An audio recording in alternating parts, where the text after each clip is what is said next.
A'udzubillahi minasyaitonirrajim. Bismillahirrahmanirrahim. Alhamdulillah rabbil alamin, nahmaduhu wa nasta'inuhu wa nastaghfiruh. Wa na'udzubillahi min syururi anfusina wa min sayyiati a'malina.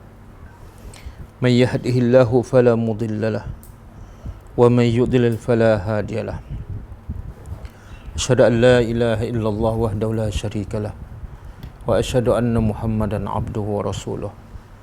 Subhanaka la ilma lana illa ma 'allamtana innaka antal alimul hakim. Allahumma 'allimna ma yanfa'una wanfa'na bima 'allamtana wa zidna ilma. Allahumma ati anfusana taqwaha wa zakkiha anta khairu man zakkaha. Anta waliyuha wa maulaha. Rabbi yassir wa la tu'assir, Rabbi tammi bil khair. Amma ba'du. Okey, alhamdulillah, bersyukur pada Allah Subhanahu wa taala.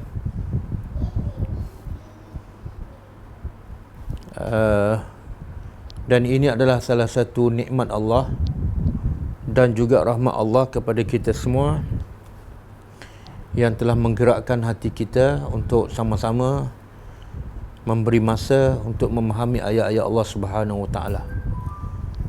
Dan tidak ada nikmat yang lebih besar melainkan nikmat dapat mentadabbur, memahami dan melaksanakan apa yang diperintah oleh pencipta kita. Siapa yang kenal Allah dan mentaati segala perintahnya, sebenarnya dia telah mendapat segala-galanya dalam hidup. Dan siapa yang tidak kenal Allah dan tidak mengikuti perintahnya, tidak mengikuti sunnah Nabi, sebenarnya dia tidak memiliki apa-apa walaupun dia memiliki sekian banyak harta. Sebab tu Nabi kata khairukum man ta'allama al-Quran wa 'allamahu. Orang yang terbaik bukan yang memiliki banyak harta, tapi yang memiliki Al-Quran. Okey, di masa yang ringkas ini kita nak kutip pengajaran-pengajaran daripada kisah Luqman. Dalam masyarakat kita surah Luqman ni jarang dibaca. Apatah lagi nak mentadabbur, nak mencari pengajaran, jarang sekali kan. Bukan satu surah yang famous, yang suka dibaca oleh masyarakat kita. Sedangkan Allah memuliakan Luqman, walaupun pendapat yang paling kuat dia bukan seorang Nabi, dia hanya orang biasa. Tapi Allah memuliakannya dengan Allah namakan satu surah dengan nama Luqman, menunjukkan Luqman ni orang yang hebat. Dan dia Luqman hebat bukan di sisi manusia, tapi di sisi Allah Subhanahu wa taala. Orang biasa, tiba-tiba Allah rakam cerita dia dan Allah namakan salah satu surah dalam Al-Quran dengan nama lelaki ini. Maknanya lelaki ini sangat hebat. Tapi setakat mana umat Islam menjadikan surah Luqman ini sebagai panduan dalam kehidupan, setakat mana orang Islam memuliakan Luqman dan kisah-kisah dia mendidik anak sebagaimana Allah mengangkat Luqman. Di situ sebenarnya di situ ada petunjuk yang sikit sebanyak menunjukkan bahawa setakat mana kita cinta pada Allah. Iaitu petunjuknya ialah kalau kita betul-betul cinta pada Allah, kita kena mencintai orang yang Allah cinta. Luqman adalah antara orang yang Allah cinta. Kalau Allah tak cinta Luqman, Allah tak rakam kisah dia dalam Al-Quran. Allah tak namakan surah, salah satu surah dalam Al-Quran dengan nama Luqman. Jadi Allah sangat mulia dan sangat mencintai Luqman. Dan bukti iman seseorang ialah mesti mencintai siapa yang Allah cinta. Kalau dia mencintai tokoh yang dia suka, tapi yang Allah suka dia tak mencintai, maka sebenarnya dia sebenarnya jauh daripada cinta Allah. Jadi dalam surah Luqman ni sebenarnya satu pengajaran yang sangat besar, bagaimana nak menjadi orang yang mulia. Tak mesti jadi Nabi, ya. Nabi kita dah tak mungkin dah. Tapi kita masih ada peluang untuk menjadi orang yang mulia, orang yang terbaik di sisi Allah. Sebagaimana yang kita sentiasa mintakan dalam solat. Kita minta dalam solat setiap hari, bahkan 17 kali sehari, bahkan mungkin lebih daripada 17 kali sehari. Kita minta kepada Allah tunjuk jalan yang lurus. Ihdinas siratal mustaqim. Jalan lurus yang mana ni? Allah beritahu, siratal ladzina an'amta alaihim, iaitu jalan orang yang engkau memberi nikmat kepada mereka. Siapa? Siapa mereka yang Allah bagi nikmat? Yang kita duk minta 17 kali sehari dan mungkin lebih setiap hari berpuluh tahun. Sedar tak kita siapakah orang itu? Orang yang Allah bagi nikmat. Kalau kita pun tak tahu siapa orang yang Allah bagi nikmat, maka kita hanya permintaan kita sia-sia. Sebab kita tak tahu apa yang kita minta kan. Jadi kita tak akan dapatlah apa yang kita minta. Jadi Allah huraikan maksud orang yang Allah bagi nikmat itu dalam surah An-Nisa kan. Iaitu 4 golongan. Pertama, minan nabiyyin, daripada kalangan para nabi. Itu kita tak mungkin jadi para nabi. Yang kedua, siddiqin. Siddiqin iaitu orang yang siddiq, mana yang sentiasa membenarkan apa yang Allah cakap.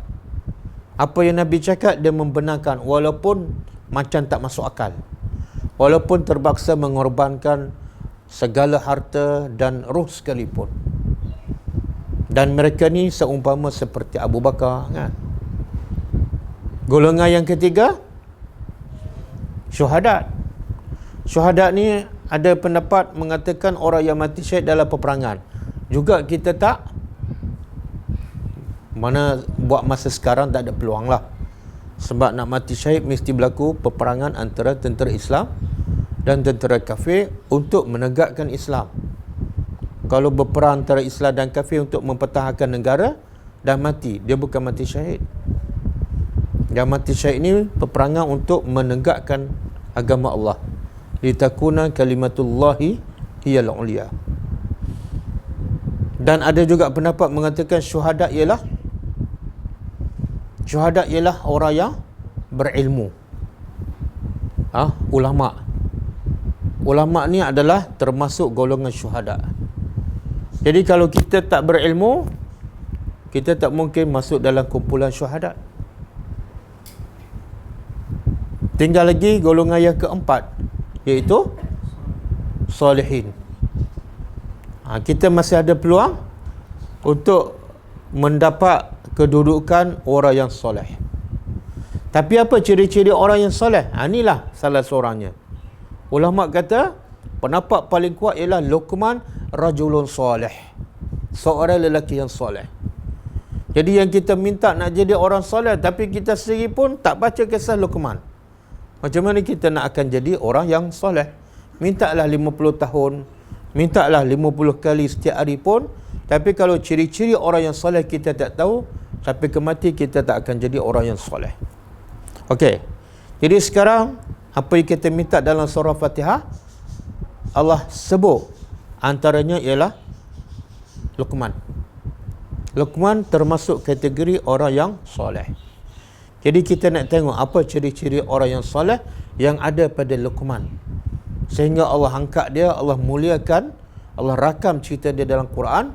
Semua orang Islam membaca dan Allah namakan surah tu surah dia, surah Luqman. Okey. Pertama, kenapa Luqman menjadi orang yang soleh? Kenapa Luqman menjadi orang yang mulia di sisi Allah? Itu Allah sebut walaqad ataina Luqmanal hikmah. Sesungguhnya Allah telah memberi kepada Luqman hikmah. Ini asas. Asas untuk menjadi orang yang soleh, asas untuk menjadi orang yang mulia di sisi Allah, mesti ada hikmah. Sebab itulah Allah kata dalam ayat lain, wa man yu'til hikmata man yasha. Allah memberi hikmah kepada siapa yang dia nak. Siapa yang Allah nak bagi hikmah, Allah bagi. Tapi lepas tu Allah kata apa? Wa man yu'tal hikmah faqad utiya khairan katsira. Siapa yang diberi hikmah oleh Allah, maka dia telah diberi kebaikan yang banyak. Tengok, kita nak kebaikan yang banyak, tapi kadang-kadang cara salah. Apa dia? Dengan cara apa? Kebanyakan manusia bila nak kebaikan yang banyak, caranya apa? Cari duit banyak, kan? Jaga kesihatan. Tapi sebenarnya Allah nak bagi tahu, kalau kamu nak kebaikan yang banyak, carilah al-hikmah.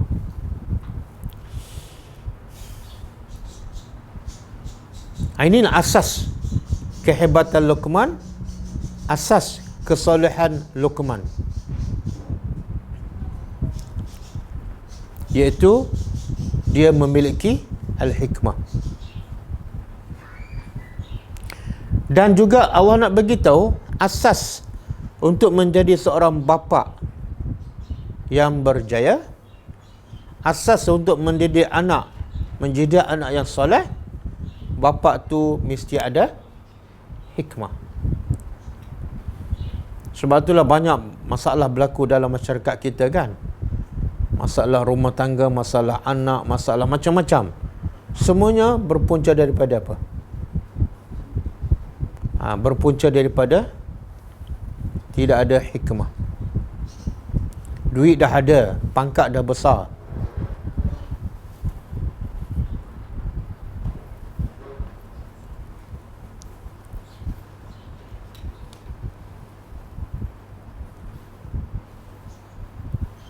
duit dah ada, pangkat dah besar, tapi rumah tangga porak-poranda. Yang terbaru, dengar kisah. Apa yang terbaru? Suami cekik isteri, kan? Ataupun jeruk isteri dia dengan tudung. Siapa tu? Orang Islam. Siapa isteri dia? Profesor Madya, pensyarah Universiti Islam. Dan sebelum ni kita dengar banyak cerita, kan? Suami sembelah isteri, isteri bakar suami, kan? Dengar, kan? Banyak. Sekarang ada kes yang sedang dibicara, yang isteri dituduh bunuh suami dengan cara membakarnya.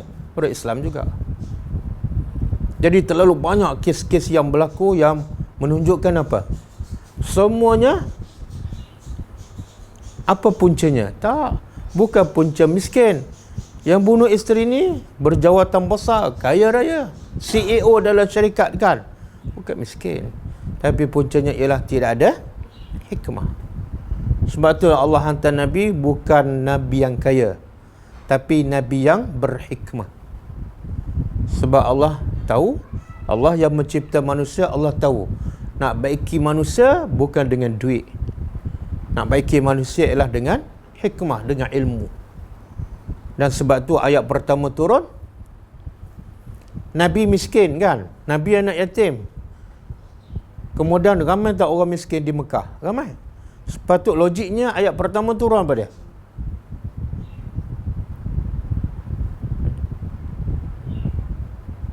Ayat pertama turun, logiknya apa dia? Allah kata famshu fil ardi, berjalan dia di atas muka bumi, wa kulu min rizqillah, carilah rezeki Allah, kan? Sepatutnya.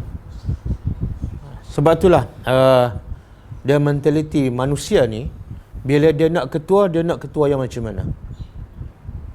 Allah sebut dalam Quran, dia nak ketua yang macam mana? Okey, tak payah tanya orang lain lah, tanya kita, kan? Kita kalau nak pemimpin, wakil rakyat ke, nak wakil rakyat miskin ke, wakil rakyat yang berduit? Reza nak pilih macam mana? Seorang ni, calon YB ni, kaya, jawatan besar, ada syarikat besar. Seorang lagi calon orang beriman tapi miskin. Nak pangkah yang mana? Realitinya kita akan pilih yang kaya lah. Pasal apa? Pasal apa?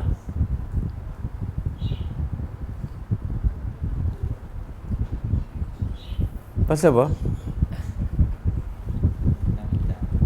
Apa dia? Sebab matlamat kita nak hidup. Bila nak hidup perlukan duit. Bila nak duit, kena cari pemimpin yang ada duit. Matlamat nak hidup. Jadi dalam kepala kita, nak hidup kena ada. Dan Allah rakam dalam Al-Quran. Kisah yang saya cakap, kisah dalam TV Hijrah kan. Kisah Talut kan. Kan Bani Israel minta kepada Nabi dia, supaya diberi pada mereka malik, satu ketua, satu raja untuk memimpin mereka dalam peperangan kan. Dan Nabi tu Nabi ni dia orang yang paling baik lah. Dia dapat tahu dah Bani Israel ni perangannya macam mana. Sebab tu dia tanya, hal asaitum in kutiba alaikumul qital alla tuqatilu. Ni kamu ni kalau diwajibkan berperang ni, ada kemungkinan tak kamu tak nak berperang? Kan? Apa Bani Israel jawab kepada Nabi tu? Dia kata, qalu anna yakunu hadza. Bagaimana kami tak akan berperang? Bagaimana kami tak akan berperang sedangkan waqad ukhrijna, kami telah diusir keluar min diarina, daripada negeri kami, wa abnaina, dan anak-anak kami ditahan. Nampak tak? Jadi apa sebab? Tadi dia kata apa? Kenapa kami tak akan berperang fi sabilillah sedangkan kami telah diusir daripada negeri kami dan anak kami pun ditahan? Nampak tak? Percanggahan. Nampak tak? Tadi dia kata nak berperang pada apa? Pada jalan Allah. Tapi sebab sebenarnya apa dah? Sebab harta, sebab dihalus keluar. Sebab tu Nabi dah boleh agak dah. Itu kehebatan seorang Nabi dan juga pendidik. Pendidik dia boleh baca dah pelajar dia. Minta tapi sebenarnya tak ikhlas. Kemudian bila Nabi dah pilih Talut sebagai ketua mereka, apa pula dia kata? Dia kata apa? Anna yakunu lahu al-mulk alaina wa nahnu ahaqqu minhu bil mulk wa lam yu'ta sa'atan minal mal. Kata Bani Israel pada Nabi ni, macam mana Talut ni boleh jadi ketua kami? Sedangkan kami lebih berhak jadi ketua dalam peperangan. Satu sebab. Dia kata kami lebih berhak. Tadi dia suruh Nabi yang cari. Kenapa dia kata dia lebih berhak? Sebab mentaliti manusia, sama ada Bani Israel ke Bani Melayu ke, dia ketua tu mesti orang yang berketurunan, ada jawatan. Talut ni tak ada nama. Keturunan bukan keturunan ketua. Jadi kalau nak jadi YB mesti anak bekas YB kan, contohlah. Kalau nak jadi PM mesti anak bekas. Kalau nak jadi menteri orang kampung susah. Satu. Yang kedua dia kata apa? Walam yu'ta sa'atan minal mal. Talut ni tak ada harta. Tengok cara dia berfikir. Jadi macam mana tak ada harta nak memimpin peperangan? Macam mana nak menyelesaikan masalah kami? Sebab cara manusia berfikir, duit adalah menyelesaikan masalah. Kan? Betul kan? Dan kadang-kadang kita pun terkesan duit penyelesaian masalah. Betul kan? Sebab tu bila kita didik anak, kita nak anak kita jadi orang soleh ke, nak anak kita yang mendapat kerja? Nak yang mana? Tengok, nak juga dua-dua. Kenapa nak juga dua-dua tu? Sebab tak yakin lagi. Tak yakin apa? Dapat yang satu lagi. Kalau jadi soleh boleh dapat yang dunia juga. Tapi ayat tu kita baca tak? Wa may yattaqillah yaj'al lahu makhraja. Hafal kan? Apa maksud ayat tu? Siapa yang bertakwa? Bertakwa tu mana soleh lah. Apa Allah janji?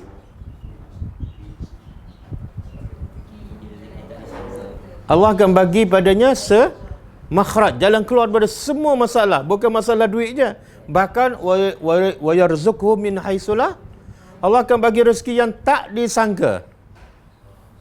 Boleh faham? Kenapa kita jawab nak juga dua? Sebab kita fikir bila soleh tu miskin. Tak. Bila soleh, dia akan diberi rezeki yang tak di. Oh, susah. Susah nak masuk tu. Ayat tu hafal. Penuh kat dinding kan. Kedai mamak pun ada. Tapi tak masuk kat sini. Jadi, Bani Israel ini akhirnya terbongkar. Sebenarnya dia bukan nak pemimpin daripada pilihan Allah. Tapi dia nak Nabi pilih pemimpin yang ikut kehendak dia. Itu masalah. Mana tidak ada takwa, tak betul-betul beriman kepada Allah. Kita pun samalah. Kita nak didik anak kononnya lah kan. Berapa ramai sekarang yang sedar, mak bapak sedar, nak anak dia belajar agama. Tapi caranya apa? Hantar ke sekolah agama kan. Tapi akhirnya anak dia yang belajar agama di sekolah tu, faham tak Quran? Faham ke tak? Tak faham. Jadi macam mana kamu nak anak kamu jadi orang yang faham agama tapi tak belajar Al-Quran? Jadi cara tu salah. Bahkan sebab tu bukti sekarang ramai tak yang belajar agama akhlaknya cuk. Nak faham agama, nak jadi orang yang soleh, bukan mesti belajar sekolah agama. Tak. Tapi mesti belajar Al-Quran. Kadang-kadang guru sekolah agama pun ada skandal dengan pelajar agama kan. Kadang-kadang akhlak pelajar agama lagi teruk daripada akhlak pelajar yang sekolah biasa. Sebab yang membaiki manusia bukan sekolah, bukan sistem Quran. Lepas tu Nabi tanpa ada sekolah, tanpa ada bangunan, tanpa ada sistem. Tapi Nabi dapat tak melahir anak-anak yang soleh, masyarakat yang soleh kan? Hanya dengan Al-Quran. Jadi Luqman ni paling asas sekali apa dah? Nak jadi orang yang mulia di sisi Allah mesti ada Al-Hikmah. Al-Hikmah. Okey, lepas tu yang kedua,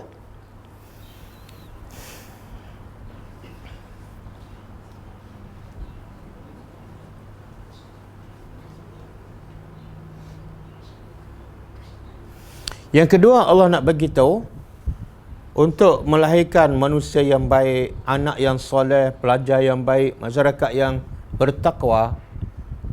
Yang kedua ialah bapa kena bertanggungjawab. Luqman ni siapa dia? Bapa. Bapa tu sendiri kena ambil peranan. Bapa sendiri kena mengajar.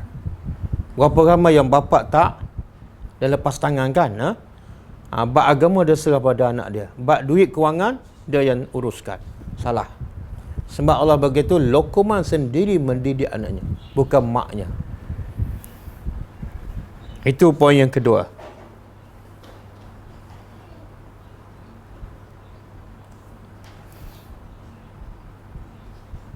Ataupun kalau bergandengan mak dengan bapa lagi bagus. Kenapa? Kenapa mak bapa? Kenapa mak bapak? Sebab anak-anak ni dia lebih mudah terikut dengan apa? Dengan mak bapak dia lah. Betul tak? Anak-anak ni biasanya mudah terikut dengan apa yang mak bapak dia buat. Kita tahu tak banyak amalan yang rusak, yang bercanggah dengan sunnah Nabi dalam masyarakat kita sebab apa? Apa puncanya? Ikut mak bapak lah. Jadi anak-anak ni dengan mak bapak dia satu benda yang macam dah jadi macam satu akidah. Tak boleh nak buat yang berbeza dengan mak bapak. Bila dikata pada mereka berimanlah ke apa yang Allah turunkan. Dikata apa? Wajadna alaihi ma aba'ana. Kami buat apa yang mak bapak kami buat. Sebab itulah poin kedua, mak bapak kena main peranan penting. Pandu anak ke jalan yang betul. Pandu anak ikut sunnah yang betul. Mak bapak tu. Sebab apa? Sebab anak sangat mudah terikut dengan mak bapak. Bahkan Nabi sebut dalam satu hadis, kullu mauludin yuladu alal fitrah. Semua anak dilahir dalam keadaan fitrah. Siapa yang akan membentuk, mengubah anak-anak? Pakcik dia ke? Jiran dia ke? Cikgu dia? Mak bapak. Nabi kata fa'abawahu, mak bapak lah yang akan menjadikan anaknya Majusi ke, Nasrani ke, ataupun Yahudi.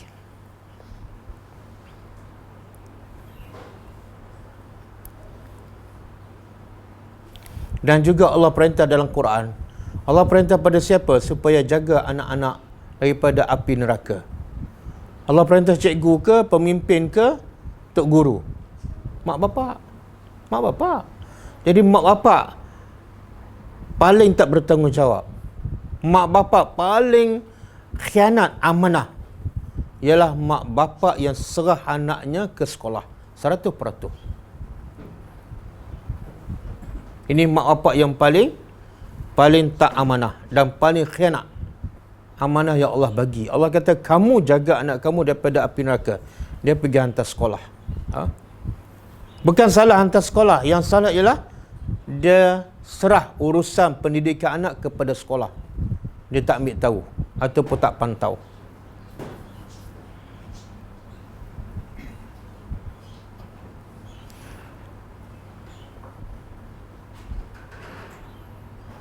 Kata Ibn Abbas, i'malu bi ta'atillah, beramalah dengan mentaati Allah, wattaqu, dan bertakwalah dengan meninggal larangan Allah, dan suruhlah ahli keluarga kamu dengan berzikir mengingati Allah.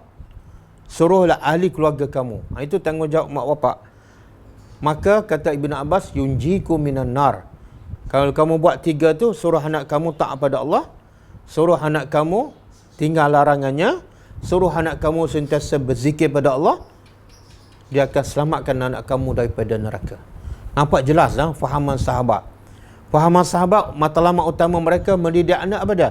Bukan nak kerja, bukan nak jawatan besar, bukan nak selamat hidup kat dunia, tapi nak selamat daripada api neraka Allah.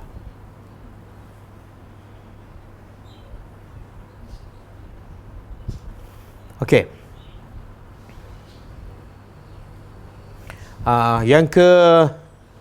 Yang ketiga, pengajaran daripada Luqman. Bila Luqman nak mendidik anak, dia kata apa? Wa huwa ya'izuhu. Wa huwa ya'izuhu. Dalam surah Luqman. Apa makna ya'izuhu?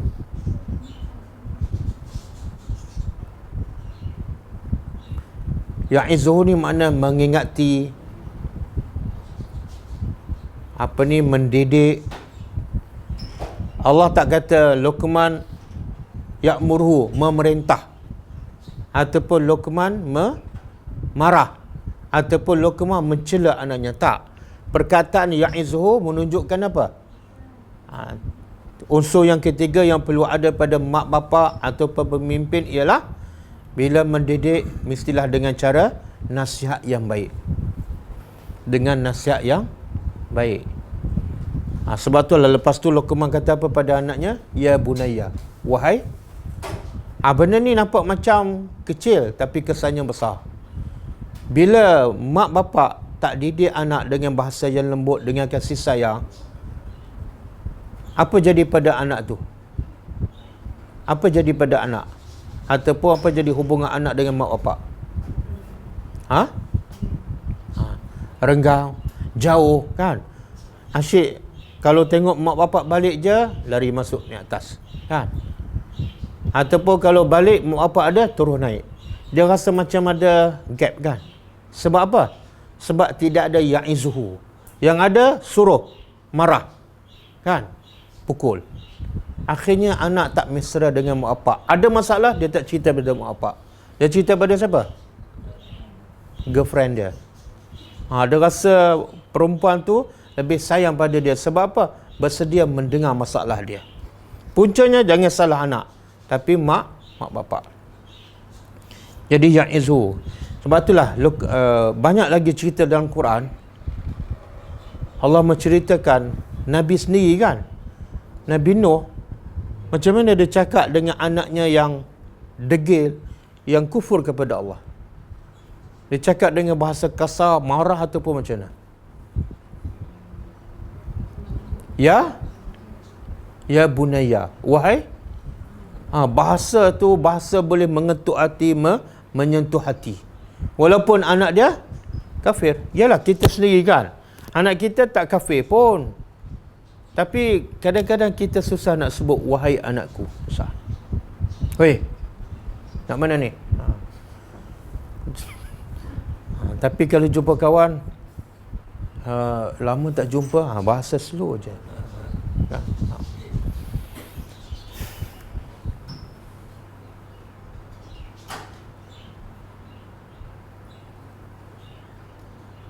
Okey. Yang ketiga kan. Jadi yang ketiga, mak bapak ke, pemimpin ke, guru ke, kena utamakan, kena mulakan dengan nasihat yang baik, bahasa yang lembut. Ya bunaya, jangan mula dengan marah, tengking. Dan biasalah mak bapak, antara apa punca mak bapak ni tak mula dengan bahasa yang lembut, tak ada kasih sayang, order je, arah je, salat, baca Quran, jangan keluar, tidur. Apa punca?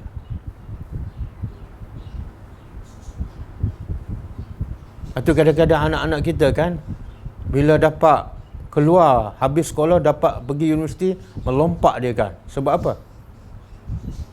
Seronok. Sebab tak duduk kat rumah, bebas, macam keluar daripada penjara kan. Jadi kenapa mak bapak tak boleh ya'izuhu? Kenapa? Cakap dengan kasih sayang, anak degil pun masih berlembut lagi. Kenapa?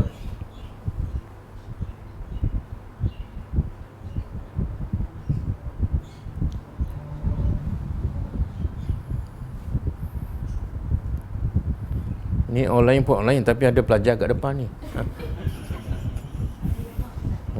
Apa dia? Tak ada? Asas dia. Asas, benda yang paling asas tak ada. Hikmah tak ada. Nak cakap apa? Bila tak ada hikmah, tak ada ilmu, dia tak boleh nak nasihat. Dan bila ada masalah, dia tak boleh nak sabar. Sebab apa? Ilmu tak ada. Yang dia tahu bila ilmu tak ada, silap sikit marah. Silap sikit, angkat suara. Jadi akhirnya anak rasa apa? Mak bapak aku ni apa masalah? Sikit-sikit marah. Sikit-sikit marah. Baik aku cakap dengan kawan aku, tak pernah marah. Aku silap 10 kali pun dia senyum lagi. Jadi asasnya tidak ada hal hikmah. Sebab itulah Nabi didik sahabat yang hati keras, yang ganas, yang garang, macam Umar kan. Tapi boleh jadi lembut, boleh jadi sayang, walaupun pada musuh. Apa tips Nabi yang boleh mengubah hati lembut, hati yang keras, yang kasar menjadi lembut? Apa dia? Apa dia? Apa dia? Akhlak tu datang daripada mana? Daripada Al-Hikmah, daripada Al-Quran. Nabi menjadi hebat sebab ada. Sebab tu Allah kata fabima rahmatin minallah kan. Fabima rahmatin minallah linta lahum walau kunta fazzan ghalizal qalbi lam faddu min hawlik. Allah kata pada Nabi, dengan sebab rahmat daripada Allah, tengok rahmat. Dengan sebab rahmat daripada Allah, bukan daripada kamu, maka linta, engkau lemah lembut dengan para sahabat. Jadi Nabi boleh lembut, berkasih sayang kepada para sahabat walaupun pada musuh dia. Sebab apa? Sebab rahmat daripada Allah. Sebenarnya rahmat Allah itulah Al-Quran. Wa nunazzilu minal Quran ma huwa shifaa'un wa rahmah. Kemudian Allah kata lagi walau kunta fazzan ghalizal qalbi. Kalau kamu ni kasar, bahasa pun kasar, cepat marah, dan ghalizal qalbi, hati pun keras, tak kesian pada orang, asyik marah je, silap sikit marah. Kalau kamu bersikap macam tu, apa berlaku? Apa berlaku? Allah kata lam faddu min hawlik. Semua sahabat akan lari daripada engkau walaupun engkau Rasulullah. Semua sahabat, tak payah cakap lah Abu Jahal, sahabat pun tak akan dekat dengan Nabi. Bila tu? Bila kasar, bila keras. Subhanallah. Jadi bila kita tadabbur Al-Quran, jangan lagi kita amalkan apa yang kita amal sebelum ni. Jangan lagi kita serah anak kita sepenuhnya pada orang, pada sekolah, pada guru. Tak. Itu tanggungjawab kita sebagai ibu bapa. Dan bila kita tak boleh berlembut, tak boleh nak nasihat dengan baik, sedarlah kita tidak ada hikmah. Maka carilah hikmah. Carilah hikmah. Dan yakinlah janji Allah, siapa diberi hikmah, dia akan diberi apa? Tak ingat dah. Ha? Siapa yang dapat hikmah dia akan diberi kebaikan yang banyak. Surah apa tu? Surah Al-Baqarah. Cuba tengok betul tak? Surah Al-Baqarah ayat 259.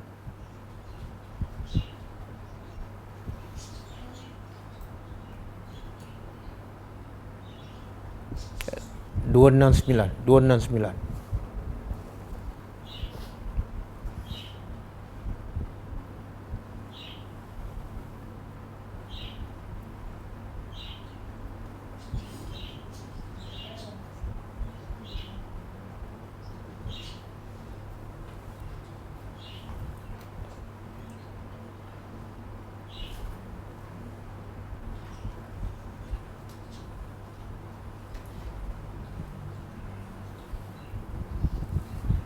Ada betul tak?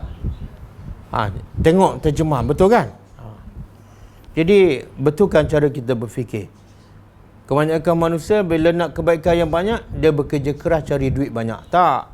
Kalau kamu nak kebaikan yang banyak, carilah hikmah, bukan duit. Okey, kemudian juga bahasa yang lembut ni, sebenarnya ya bunaya tu Nabi bukan guna untuk anak sahaja.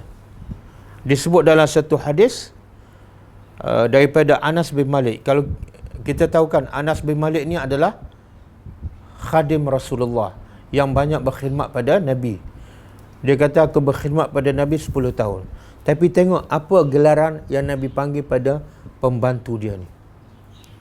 Kata Anas bin Malik, qala li Rasulullah SAW, Rasulullah telah memanggil aku, ya bunayya, wahai anakku. Pada Anas bukan anak dia pun. Nak beritahu bahasa Nabi cukup lembut, bukan setakat pada anak, tapi kepada pembantu dia. Oh, kita anak pun tak panggil wahai anakku. Kalau nak panggil tukar kebun wahai anakku, lagi pelik kan?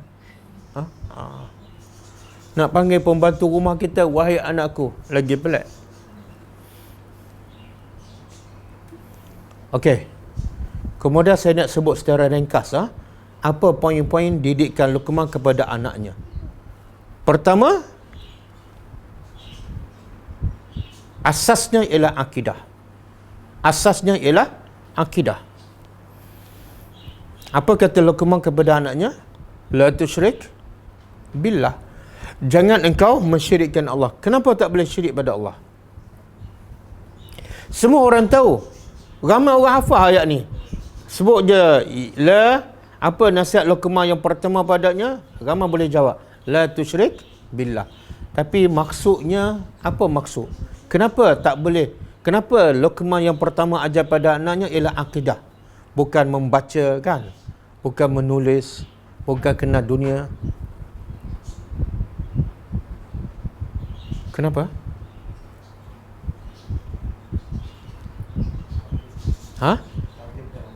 Yalah, kenapa tauhid itu penting sehingga menjadi subjek pertama dan utama Luqman mengajak anaknya.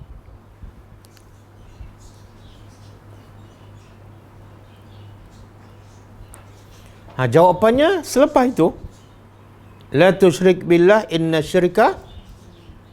Sebab syirik ni satu kezaliman yang sangat besar. Tengok sebab syirik satu kezaliman yang sangat besar. Okey, apa makna kezaliman? Apa makna kezaliman?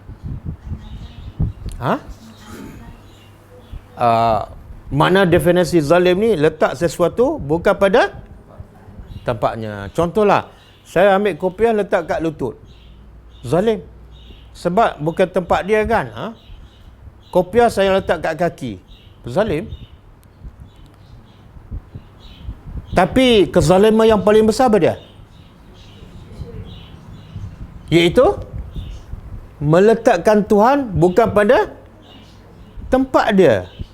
Tuhan yang patut disembah, yang sepatut ditaati, sepatut diingati sepanjang masa, tiba-tiba dia letak kat tepi. Itu zalim yang paling besar. Kita rasa benda ni macam biasa je, tapi sebenarnya berlaku pada anak-anak kita ni. Berlaku pada anak-anak kita. Nampak dia berjaya dalam pelajaran, tapi dia buat satu kezaliman yang paling besar. Apa dia? Dia letak Tuhan kat mana dalam hidupnya? Tuhannya nombor, Allah ni dah jadi nombor 2, betul tak? Itu sebenarnya zalim. Tapi kita tak nampak. Kalau anak kita pakai baju terbalik, kita betul tak? Tegur tak? Ataupun anak kita pakai stokin, dia masuk sarung kat tangan, kita tegur tak dia nak pergi sekolah? Tegur tak? Kita marah tak? Kalau dia degil, besok kita bagi dia pergi sekolah tak? Tak bagi kan? Sebab apa? Memalukan mak bapak kan? Tapi sedar tak kita, tiap-tiap hari dia buat benda yang lagi besar pada tu, kita tak marah, kadang-kadang kita tak rasa apa-apa. Iaitu dia bukan ambil stokin pakai kat tangan, bukan dia ambil songkok letak kat kaki. Tak. Dia tak solat, dia tak baca Quran, dia buka aurat. Mana dia buat satu syirik, dan syirik adalah zalim yang sangat besar. Dia letak Tuhan nombor 2, nombor 3 kan. Berlaku tak setiap hari? Berlaku. Tapi ramai mak bapak tak tegur dan tak sedar pun bahawa anaknya telah melakukan kezaliman yang paling besar. Bila belajar nak berjaya, bila berjaya nak bekerja, bila bekerja nak duit kan, nak berumah tangga, setakat tu je zalim. Kamu dah jadikan dunia sebagai Tuhan kamu, zalim. Tapi kita yang mendorongnya, kita yang membuka jalan kepadanya.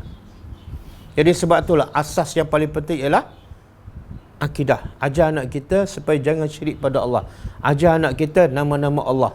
Biar mereka betul-betul kenal Allah, sama ada melalui nama-nama dia, melalui tadabbur Al-Quran, melalui mentadabbur cipta-ciptaan Allah. Dan syirik ni sangat besar juga ialah sebab apa? Akidah satu benda yang sangat penting dan paling asas untuk kita ajar pada anak kita kan. Selain pada sebab disebut tadi, juga sebab apa? Iaitu syirik ni, walaupun ada sikit, kesannya apa? Semua amalan terdilik. Semua amalan terpadam. Allah bagi amaran kepada siapa? Kepada Nabi. Allah sebut dalam Al-Quran, Allah kata, "La'in asyrakta la yahbatanna amaluka." Kalau engkau mensyirikkan Allah, semua amalan engkau akan sia-sia, walaupun engkau Nabi. Sebab itulah Luqman mengajak akidah, jangan mensyirikkan Allah yang pertama.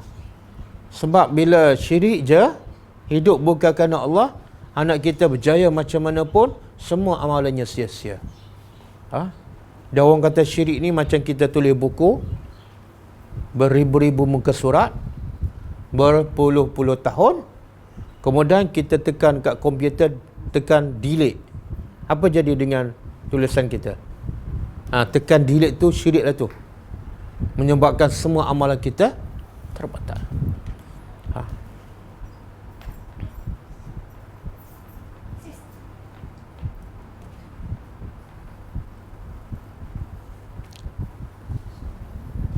Jadi ramai orang nampak syirik ni sembah berhala.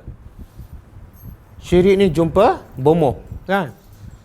Tak mestinya. Syirik ialah buat apa saja bukan kerana Allah. Syirik lah.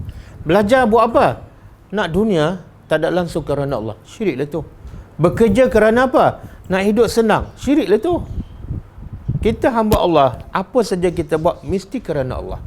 Bekerja kerana apa? Kerana nak cari makan, sebab Allah suruh cari rezeki yang halal.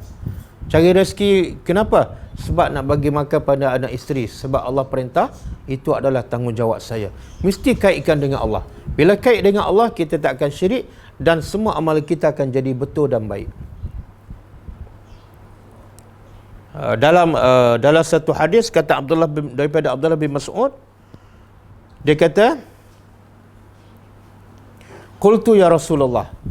Aku berkata pada Rasulullah, "Wahai Rasulullah, ayu zambin a'zam?" Dosa apa yang paling besar? Maka kata Nabi, "An taj'ala lillahi niddan wa huwa khalaqaka." Dosa yang paling besar ialah engkau menjadikan Allah ada sekutu, sedangkan Allah yang cipta kamu. Kan? Allah cipta kamu, kawan kamu tak cipta pun, tapi kamu dahulukan kawan daripada perintah Allah. Itulah dosa yang paling besar. Ramai tak anak-anak kita berkawan dahulu ke kawan? Bukan setakat lebih pada mak bapak, lebih daripada Tuhan. Bersembang, main game dengan kawan-kawan sampai lupa Tuhan. Sebenarnya anak kita telah buat dosa yang paling besar. Tapi kita tak terkejut. Sebab apa? Tak nampak. Tapi kalau anak kita berzina, riuh tak satu kampung? Sebenarnya syirik tu lebih besar daripada berzina. Dan juga bahaya syirik ni, dan penting dia ajar masa kecil lagi. Kenapa? Sebab syirik menyebabkan Allah tak akan ampunkan dosa dan haram masuk syurga. Bukan benda kecil lah. Kalau tak masuk universiti, ada peluang lagi nak masuk syurga. Kalau SPM 9A, ada peluang lagi nak masuk syurga. Tapi kalau masuk universiti, jawatan besar, semua cemerlang, ada syirik sikit je, haram masuk syurga. Okey. Poin yang kedua yang diajar oleh Luqman kepada anaknya apa? Kalau pertama tadi asas, iaitu akidah. Sebab itulah Asmaul Husna kan. Itu sebenarnya satu akidah yang wajib kita belajar. Tapi kebanyakan sekarang, masyarakat bila dia belajar Asmaul Husna, bukan hafal ni, belajar tadabbur, menghayati, bila? Masa dah pencen. Sepatut bila dia belajar ni? Nanti dia akan salah ustaz. Sebab ustaz mengajar masa saya dah pencen. Kan? Sebab tu Al-Asmaul Husna daripada kecil lagi. Okey, tak apalah. Masa kita kecil, kita pun tak belajar sebab tak ada orang ajar. Ustaz pun masa tu pun tak belajar juga kan. Tak apa. Tapi jangan biarkan benda yang sama berulang pada anak kita. Sekarang dah ramai orang mengajar Asmaul Husna, tapi anak kita tak belajar juga. Akhirnya anak kita belajar bila pencen juga macam kita. Itu satu jenayah terhadap anak-anak. Khianat amanah kepada anak-anak. Semua akan disoal. Sebab itulah yang kedua yang Luqman ajar pada anaknya apa dia? Tarbiyah alal ihsan alal walidain. Poin yang kedua selepas akidah, iaitu didik anak supaya buat baik pada mak bapak. Tengok proses nak jadi anak taat pada mak bapak, proses pertama apa dia?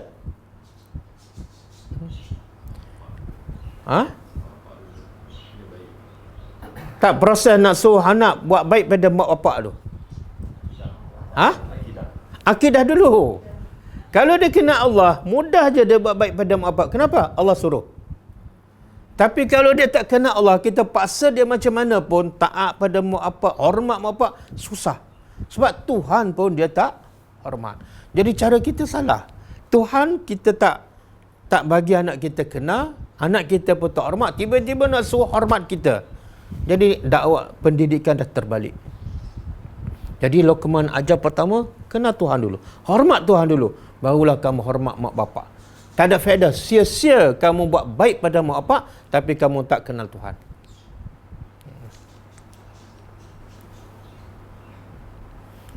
Kenapa mak bapak selepas Tuhan? Kenapa mak bapak selepas Tuhan? Sepatutnya selepas mak bapak, selepas Allah, Rasul ke mak bapak? Rasul. Tapi kenapa Luqman ajar lepas jangan mensyirikkan Allah, wabil walidaini ihsana. Hendaklah wajib berbuat baik pada mak bapak. Kenapa tak ada Rasul? Kata ulama sebenar, bila tidak mensyirikkan Allah ataupun mentaati Allah, dia terangkum sekali taat pada Rasul. Sebab taat pada Allah, taat pada Rasul. Siapa taat pada Allah tapi tak taat pada Rasul, sebenarnya dia tak taat pada Allah.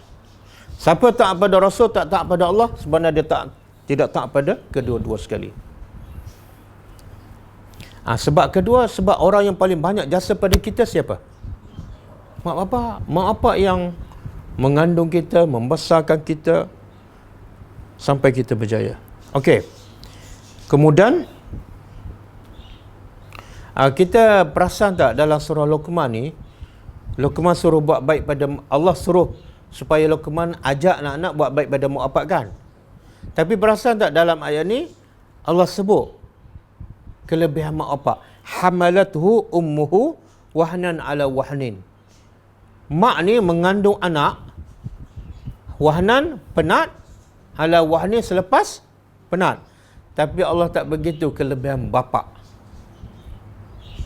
Perasan tak? Perasan tak masa baca surah Luqman? Perasan? Okey, perasan. Kalau perasan, apa sebab? Kalau tak perasan, memang tak boleh jawab lah.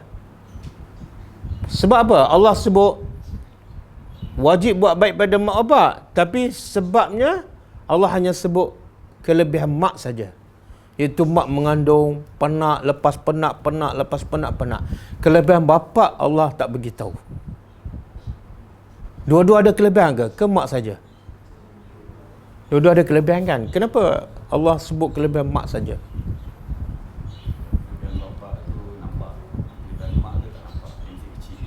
Kelebihan bapa nampak, kelebihan mak kenapa tak nampak?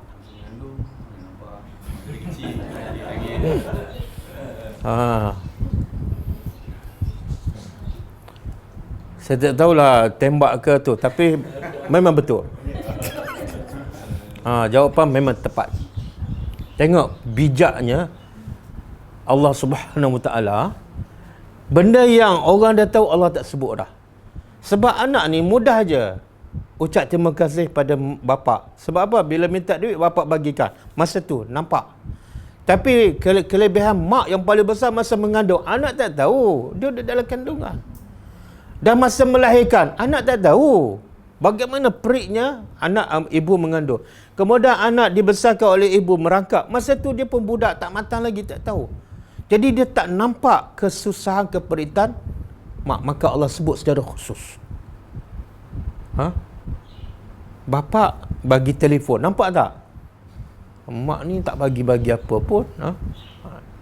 Jadi Allah nak kita meraihkan khususnya ibu. Sebab apa? Penderitaannya lagi besar walaupun kamu tak nampak. Jadi Allah sebut. Okey, kemudian yang ketiga, apa yang dididik oleh Luqman kepada anaknya, iaitu pilih sahabat yang baik. Tengok proses pendidikan. Pilih sahabat yang baik. Ayat mana ni? Ayat 15. Allah kata wattabi' sabila man anaba ilayya. Luqman kata pada anaknya, ikutlah sabil, jalan man anaba ilayya, orang yang dekat kepada aku. Makna apa tu? Luqman bagi tahu padanya, kalau nak pilih kawan, pilih orang yang bertakwa kepada Allah. Tengok, itu pun unsur pendidikan tu. Kita kena ajar anak kita selepas faham akidah, kenal Allah dan buat baik pada mak bapak. Yang ketiga, ajar dia supaya pilih kawan-kawan yang mana ni? Yang kenal Allah, yang bertakwa pada Allah. Sebab Allah tahu budak baik macam mana kalau berkawan dengan budak jahat, akhirnya sikit sebanyak ada tempias. Nabi pun sebutkan, berkawan dengan orang jahat ni macam duduk tepi apa? Tukang besi kan. Dia tak beli pun besi, tapi kadang-kadang kena bunga api kan, merecik juga. Jadi berkawan dengan budak jahat biasanya terpengaruh juga. Jadi Luqman tahu anaknya akan rusak walaupun akidah betul kalau kawan tak betul. Okey, yang keempat, Luqman ajar apa? Sentiasa muraqabah Allah. Akidah. Benda-benda ni kita tak buat. Kalau buat pun tak ikut tertib. Sentiasa muraqabah Allah. Apa makna muraqabah? Muraqabah apa makna? Sentiasa merasai Allah, sentiasa melihat, memerhati, dan mengetahui apa yang kita buat. Itu akidah juga. Dalam ayat 16 Allah kata apa? Dalam surah Luqman, ya bunayya innaha in takum misqala habatin min khardalin fatakun fi sakhratin aw fis samawat aw fil ardi ya'ti bihallah innallaha latifun khabir. Maksud dia, ya bunayya, wahai anakku, sekiranya kejahatan ataupun kebaikan yang kamu buat sebesar zarah, dan duk pula kat mana ni? Fi sakhrah, dalam batu, Ataupun fis sama, kebaikan yang sebesar zarah, duduk kat langit. Kalau duduk kat batu, boleh tak kita ambil? Susah, tak boleh. Kita pun tak tahu kan. Ataupun duduk kat langit, pun kita tak boleh nak ambil. Au fil ardi, ataupun duduk dalam bumi. Apa dia tu? Kejahatan ke, kebaikan ke? Maka Luqman bagi tahu, ya'ti bihallah. Allah akan tetap bawa tunjuk di akhirat besok. Itu akidah. Jadi Luqman nasihat pada anak dia, kamu buat jahat kecil mana pun, semua orang tak tahu dan kamu sendiri pun dah lupa, Allah tak lupa. Dan kalau kamu buat kebaikan sekecil mana pun dan kamu dah lupa, tak ada siapa tahu pun, Allah akan balas kebaikan tersebut di akhirat. Akidah. Berapa ramai anak-anak kita susah nak buat kebaikan walaupun kecil je kan. Kadang-kadang kena paksa pula berkali-kali, bertahun-tahun. Sebab apa? Sebab dia tak yakin pada balasan ganjaran yang Allah janjikan.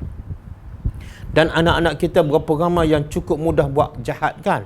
Sebab dia tak yakin bahawa Allah sentiasa melihat, mencatat dan akan membalasnya.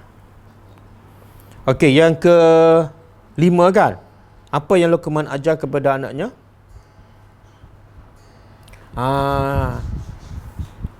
Luqman wasiat buat benda yang wajib. Amalan. Yang wajib apa dah? Solat. Baru solat.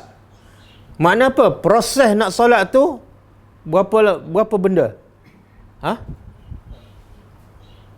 Akidah, buat baik pada mak bapak, kepada muraqabah, barulah solat. Mana solat datang bila ni? Setelah anak tu betul-betul kenal Allah, dah rasa takut pada Allah, rasa Allah sentiasa memerhati dan sentiasa buat baik pada mak bapak. Oh, masa tu anak mudah solat. Tak payah kejut, tak payah suruh. Anak masa tu mungkin lebih awal solat daripada kita. Tapi sekarang anak-anak kita sampai bila kena kejut solat? Sampai umur 7 tahun ke sampai umur 47 tahun? Kadang-kadang bukan setakat kejut anak, menantu sekali. Kan anak dan menantu dikejutkan lagi oleh mak bapak. Sebab apa? Sebab tak ada akidah. Kan? Hidup untuk dunia. Okey, dan Allah puji seorang Nabi, suruh solat ni. Saya nak tekankan, suruh anak solat. Satu wajib. Bukan benda sunat. Makna apa wajib? Kalau tak suruh, berdosa. Satu. Yang kedua, suruh anak solat adalah satu ibadat yang paling mulia. Antara ibadat yang paling mulia. Apa bukti? Allah memuji Nabi Ismail AS. Allah puji Nabi Ismail AS dalam Al-Quran. Tahu tak apa yang dipuji oleh Allah? Apa yang dibuat oleh Ismail sampai Allah puji? Siapa tahu? Surah anak solat. Dalam surah apa? Ayat apa?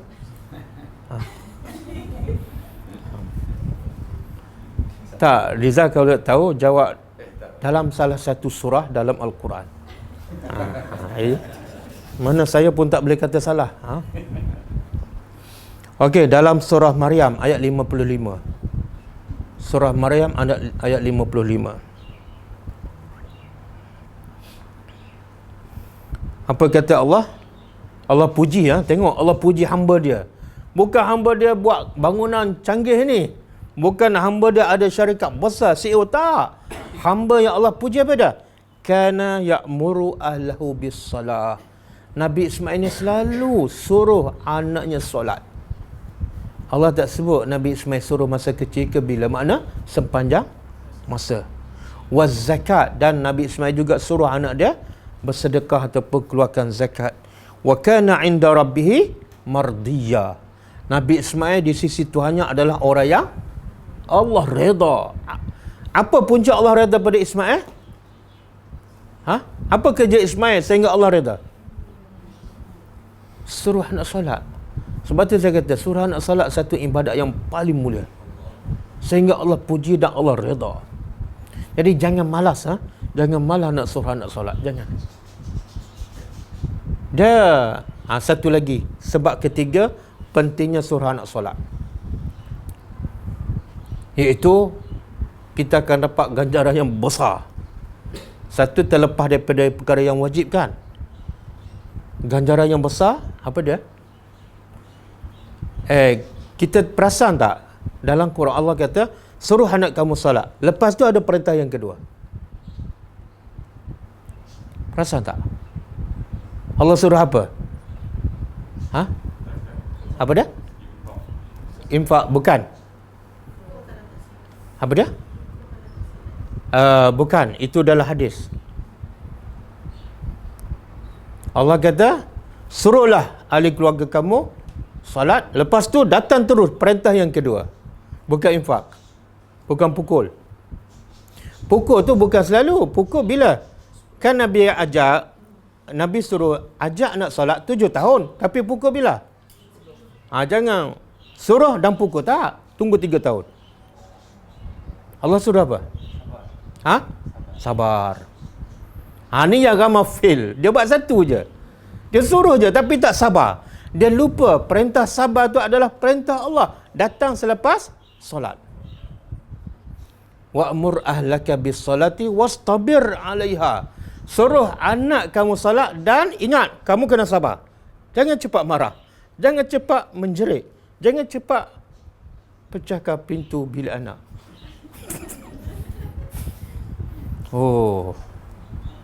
Ramai mak bapak ikut satu je perintah Allah, suruh anak salat. Yang kedua, Allah kata sabar, dia tak sabar dah. Geramnya aku budak ni, keturunan apa ni? Sebenarnya Allah pun geram pada kamu.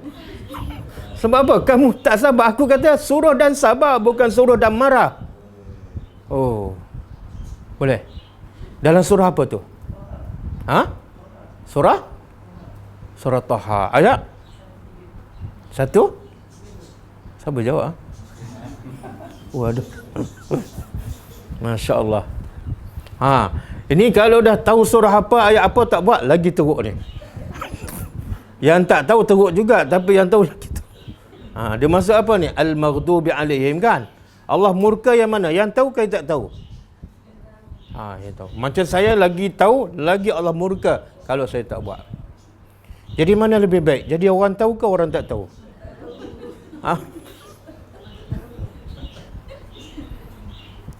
Kalau cerdik, jadilah orang tahu. Surah Taha ayat 132.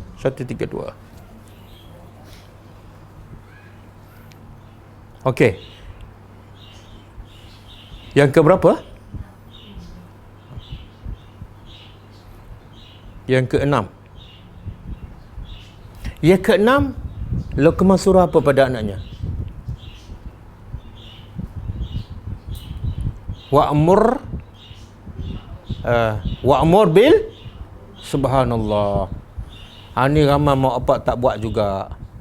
Apa dia? Didik anak supaya suruh orang buat baik. Didik anak supaya larang orang buat. Dia panggil apa tu? Dia panggil apa? Suruh orang buat baik dan larang orang buat jahat. Dia panggil apa? Dia panggil berdakwah. Sebenarnya subjek berdakwah ni subjek yang wajib dia ambil oleh anak dan wajib dia ajar oleh mak bapak. Tapi sekarang bila dia belajar subjek dakwah, bila dia masuk Universiti Islam, fakulti dakwah. Kenapa tak berdakwah? Saya fakulti Quran dan Sunnah. Ya Allah. Tengok, punyalah jahil surah Luqman kan. Sebenarnya kewajipan mak bapak bagi subjek dakwah pada anak. Sebab itulah bila tak buat kerja dakwah, dah salat dah puasa dah, tapi tak buat kerja dakwah, apa jadi? Berdosa ke ataupun makruh je? Dosa kecil ke dosa besar? Dosa kecil ke dosa besar? Kalau dosa kecil apa dalilnya? Kalau dosa besar ayat apa? Dalam Quran. Pandai. Walaupun menunjukkan tak tahu. Subhanallah, dalam surah Al-Ma'idah kan. Allah kata lu'inal ladzina kafaru, dilaknat Bani Israel.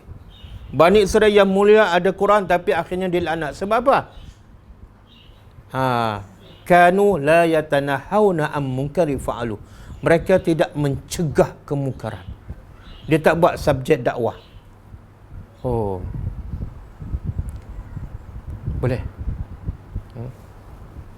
Dan kita tahu tak manusia yang berjaya, ciri-ciri orang beriman yang berjaya? Tahu? Boleh siapa sebut? Kalau tak boleh sebut ciri-ciri pun sebut ayat aja. Kuat sikit Oh, panjang sangat tu. Saya nak yang ringkas je, pendek je. Panjang tu, saya nak yang pendek je. Ciri-ciri orang beriman yang berjaya, yang tak rugi. Kalau tak jadi, memang gagal dan akan rugi.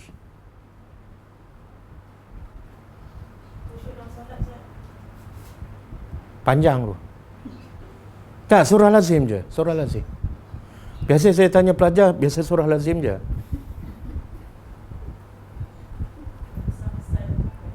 Oh, bahaya ni kalau tak tahu ni. Sebab dia surah lazim. Wal asri.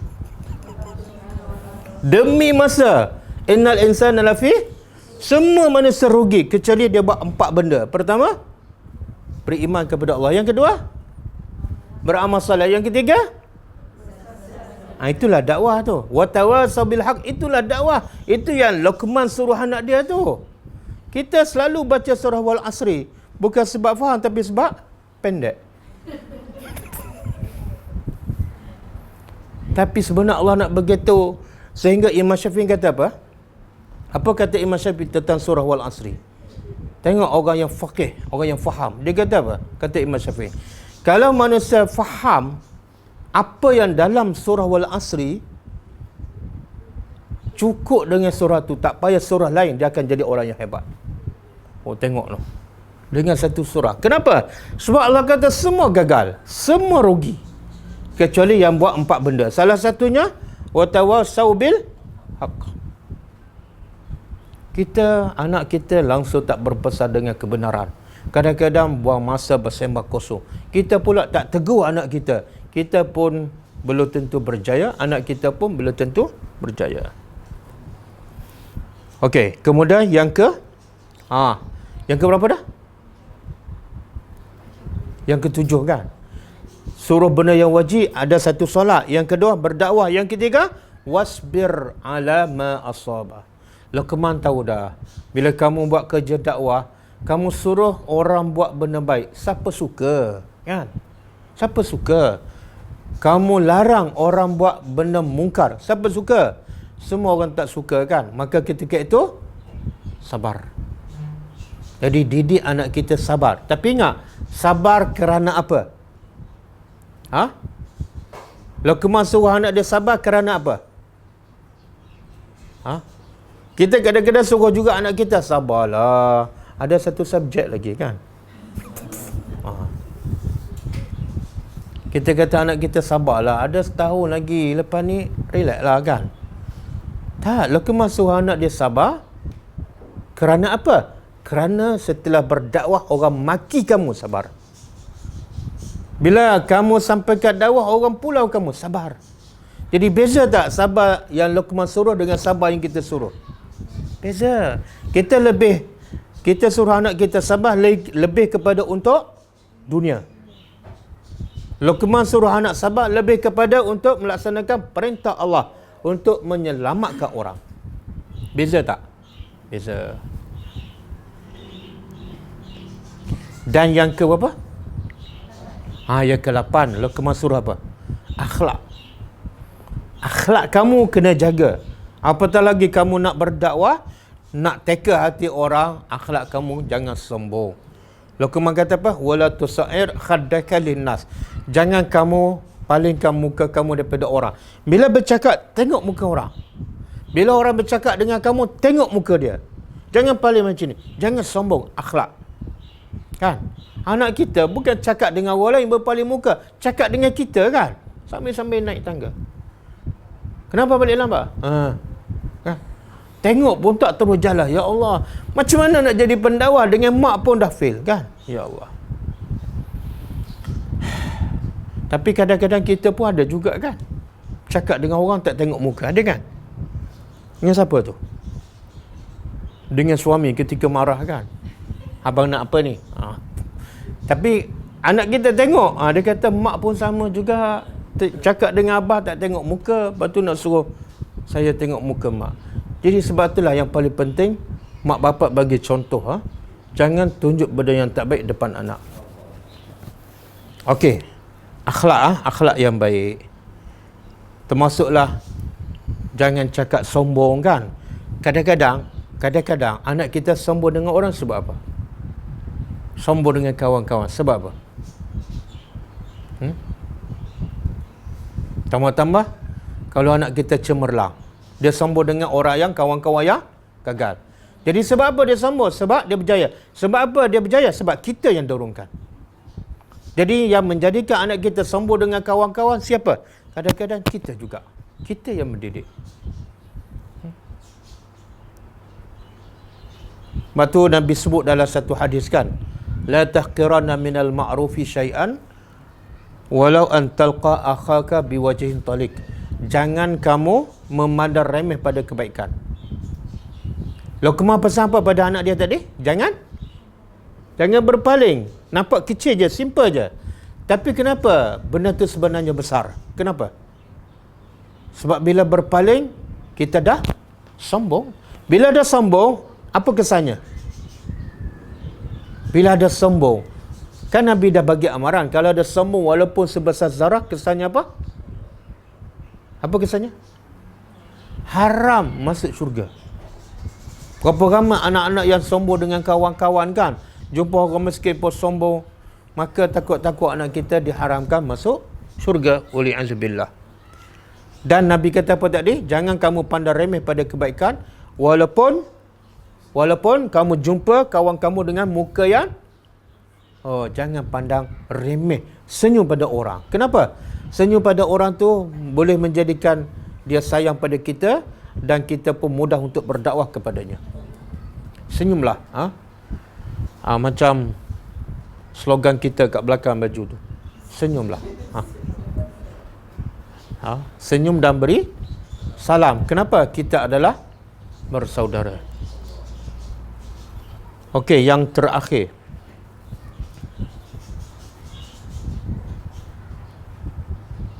Sebenarnya terakhir tak ada. Yang tadi yang terakhir. 8 kan? Jadi tulislah, dan selalu ingatlah dan praktiskan dalam kehidupan kita, khususnya ketika bersama anak. Walaupun anak kita dah besar kan. Kadang-kadang betul lah, saya pun terasa kan, anak-anak tak mesra dengan kita sebab kita sendiri tak mesra dengan dia. Bahasa kita kan, kita pun tak bagi masa pada dia. Jadi kadang-kadang kita punca anak kita tak dekat dengan kita. Bila dia tak dekat dengan kita, dia tak mesra dengan kita, kita bagi nasihat apa pun dia tak dengar. Nak bagi tazkirah 5 minit pun macam nak bagi tazkirah 5 jam kan. Wallahu alam. Okey. Cukup Jadi petang ni lebih kurang tajuknya ialah pengajaran daripada kisah surah Luqman ataupun ciri-ciri orang yang soleh. InsyaAllah. Ada soalan?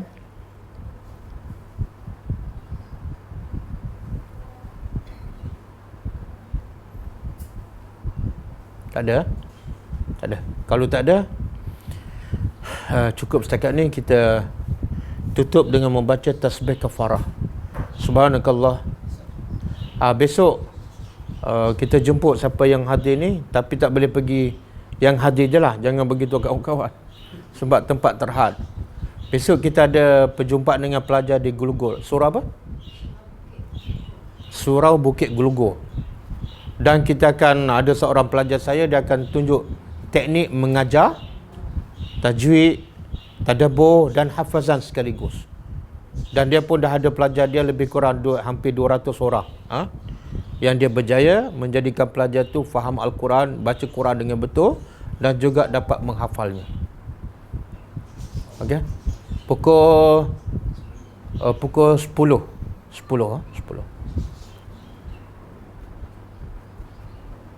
Okey, kalau tak ada apa, kita tutup dengan membaca tasbih kafarah. Subhanakallahumma wa bihamdika asyhadu an la ilaha illa anta astaghfiruka wa atubu ilaik. Assalamualaikum warahmatullahi wabarakatuh.